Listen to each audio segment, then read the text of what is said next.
उदाहरण में जैसे आपका छोटा बच्चा है?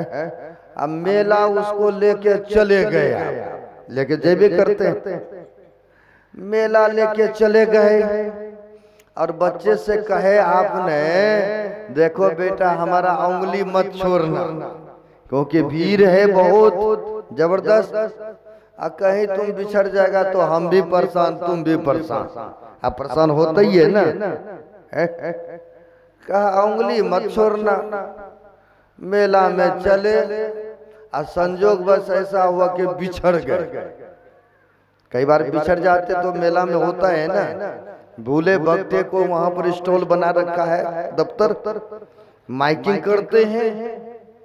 सज्जनों जब बच्चा बाप से माँ से बिछड़ गए तो जो मेला अधिकारी था बच्चे को ले आया, वहां पर दफ्तर में अनाउंस करते कि जिन किसी सज्जन का हो वो ले जाए, नहीं करते हैं ना ऐसा।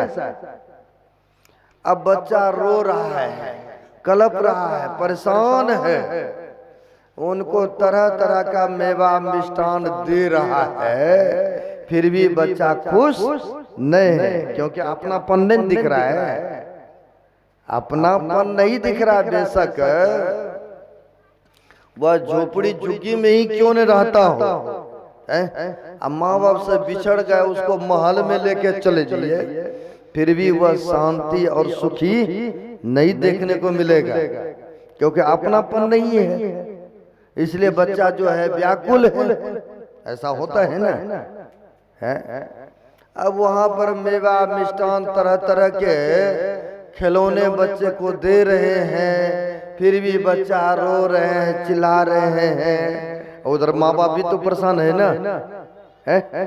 माँ बाप भी परेशान है सज्जनों, इधर बच्चा भी रो रहे हैं, कलप रहे हैं, व्याकुल है। चलिए बच्चा को वो गरीब घर में पैदा लिया तो गरीब माँ बाप के बेटा है, कहीं यह देश के प्रधानमंत्री है नरेंद्र मोदी, उसके गोद में बैठाते हैं तो बच्चा खुश हो जाएगा ना, फिर भी नहीं होंगे। आप लोग समझदार है ना, आप सब नहीं होंगे ना क्योंकि प्रधानमंत्री के गोद में बैठा फिर भी खुश नहीं, क्योंकि अपनापन नहीं दिख रहा है ना उसको, नहीं यानी अपनापन नहीं दिख रहा है, अपना उसका माँ बाप नहीं है, इसीलिए वह बच्चा सुखी नहीं है ना, इसीलिए वह सुखी नहीं है, दुखी है। ठीक उसी प्रकार से हम आप भी तो ईश्वर अंश, जीव अविनाशी, अचेतन अमल, सहज सुख राशि, ईश्वर का अंश न है। हम लोग भी ये माया के मेले में संसार में आकर के उलझ गए हैं। मेरापन, मेरा मेरा मेरा मेरा मकान मेरा, जमीन मेरा, यह है बच्चे मेरा, पत्नी। सज्जनों यानी मेला में आकर के माँ बाप से बिछड़ गए हैं और इधर जो है हम आप पड़े हुए हैं। वह उधर माँ बाप भी व्याकुल, परमात्मा भी व्याकुल है, वह चाहते कब यह जीव हमारे पास आ जाए, नहीं है? लेकिन इधर जीव जो है यह खिलौने में, इधर माया के जाल में पड़े हुए हैं, रो रहे हैं, माया के झटका लग रहा है तो रो रहे हैं, कलप रहे हैं और दुखों को भोग रहे हैं, यानी उनसे बिछड़ चुके हैं। यूं समझिए उस मालिक, उस परमात्मा से हम आप वियोग हो चुके हैं, उन्हीं के मिलने के लिए योग करना पड़ता है, योग साधन सुमरण करना पड़ता है ना, इसी के द्वारा उनसे मिलाप होगा। सत्संग योग को पढ़ेंगे तो उसमें भी आया है, कहा है महापुरुषों ने, पहले कहाँ थे तो पहले निशब्द में थे। सत्संग योग पढ़ेंगे तो आपको मिलेगा चौथा भाग में। पहले कहा तो पहले निशब्द में थे, निशब्द से शब्द में आ गए, और शब्द से कहाँ आए तो प्रकाश में आ गए। अब प्रकाश से कहाँ आ गए हैं तो अंधकार मंडलों में आ गए। प्रत्येक मानव आंख को बंद करते हैं तो अपने को कहाँ पाते हैं, वही अंधकार में न पाते हैं। आंख बंद करेंगे तो कहाँ देखेंगे अपने को, अंधकार में देखेंगे ना। यानी अंधकार में आके पड़े हुए हैं। इसी के लिए योग करके थोड़ा ऊपर प्रकाश में तो जाइए, थोड़ा प्रकाश में तो जाएंगे तब देखिए आपको ज्ञान हो जाएगा।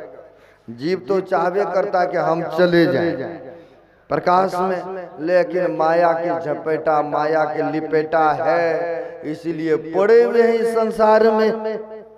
तो इसलिए सदगुरु महाराज ने कहा है, सुधि करो प्यारे हो आपन देश की। इसका मतलब है ये अपना देश नहीं है न। तब न सदगुरु महाराज ने लिखा कि सुधि करो प्यारे हो आपन देश की, जहां कलेश कछु नहीं। यह परदेशवा, यहाँ पर हम लोग हैं, ये क्या है, काल के भेषवा, जोर आवे दुख पाई। फिर कहते सुधि करो प्यारे हो आपन देश की, जहां कलेश कछु नहीं। वह देश में जाने के बाद किसी प्रकार का कलह नहीं है, किसी प्रकार के दुख नहीं है, किसी प्रकार के रोग व्याधि नहीं है। इसलिए कह रहे हैं शुद्धि करो प्यारे हो आपन देश की है, यह अपना देश नहीं है। एक संतों ने बड़ा अच्छा कहा, आए जहां से तू सैर करने, जैसे सैर करने जाते हैं ना, घूमने, ये टूर में जाते हैं कहीं कहीं ने। हम भी जाते हैं कहाँ, दुबई टूर में, सब कागज बन गया लेकिन पासपोर्ट भी नहीं बना, सब ओके था, है ना, नहीं बना। जब चलने के लिए पैरे नहीं है तो दौड़ेंगे कहाँ है, एयरपोर्ट के अंदर जाने नहीं देगा। इंडिया भर तो भ्रमण कर सकते हैं, यानी चाहिए पहले पासपोर्ट ने। वैसे ही महापुरुष कह रहे हैं, आए जहां से तू सैर करने, है मुसाफिर तू यहाँ, था सैर करके लौट जाना, युग तुझको फिर वहां। सैर करना भूल कर निजघर बनाकर टिक गया, याद करे अपने देश की, परदेश में क्यों रुक गया।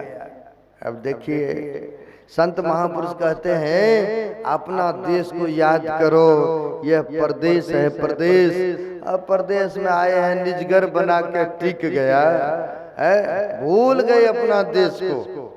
कहते बस यही है सज्जनों। इसलिए महापुरुष समय समय पर आते हैं चेताने के लिए, बताने के लिए, जगाने के लिए। इसलिए संतों महापुरुषों को कहे अनुसार अगर योग साधना सुमरन करेंगे तो एक न एक दिन वह परमात्मा को प्राप्त कर लेंगे, वह परमात्मा से मिलाप हो जाएगा। अब मिलाप होने के बाद क्या लाभ होगा, अब ये भी थोड़ा सा मैं दिखाता हूँ। जैसे नाली का पानी कहीं गंगा जी में जाने का स्रोत मिल जाए तो देखिए वो अभी पवित्र हो गए ना, स्वच्छ हो गए, निर्मल हो गए। तो लोग क्या करते हैं, उसमें डुबकी गोता सब लगाते हैं ने। गया तो बेशक गंदे नाली का पानी भी गए, लेकिन सानिध्य किया किसका, तो गंगा जी का। इसीलिए वो स्वच्छ और निर्मल हो गए, मलिनता समाप्त हो गई उनकी। अब वही पानी नाली में जा रहा है, कहेंगे किसी को थोड़ा सा हाथ में लेके छिटे ले लीजिए, को उठाना पसंद करेंगे क्योंकि गंदगी है उसमें दिख रहा है। सज्जन वही जब वहां चले गए गंगा जी में तो देखिए लोग डुबकी भी गोता भी लगाएंगे और बोतल कमंडल में भर के ले भी आते ने। आखिर जल तो वही है ना, आखिर वो भी गया तो उसमें समाहित हो गया। वैसे ही कहते हैं सुमरन भजन करने से, साधन करने से वह परमात्मा में जाकर के मिल जाएंगे। यानी जो आवरण था आवरण का भेदन कर दिए, और जाके उसमें समाहित हो गए तो कहते जाना तुम ही हो जाए। परमात्मा को जान करके परमात्मा में हो जाएंगे। जैसे गंगा जी में जा करके वो भी गंदा नाली पानी गंगा जल हो गए, स्वच्छ हो गए। ठीक उसी प्रकार से योग साधन सुमरन करने का यही महत्व है। इसी के लिए संत महापुरुष जगाते हैं, बताते हैं कि सुमरन करो, सत्कर्म करो, ध्यान भजन करते रहो। इसी में मनुष्यता है, इसी में सफलता है। एक ना एक दिन जरूर उस परमात्मा को प्राप्त कर लेंगे। अब आगे नहीं बढ़ेंगे। 10 बजने 5-6 मिनट ही रहा, एक भजन सुन लेंगे हमारे गायक साहब से। फिर 2 आध्यात्मिक आरतियां होगी और सबके लिए ये भी है सूचना देंगे। अब एक पालन कर रहा है, आप लोग अधिक से अधिक संख्या में आइए, जो भी है सुनाएंगे। अब आगे नहीं बढ़ता हुआ वाणी को विराम। बोलिए प्रेम से श्री सद्गुरु महाराज की जय।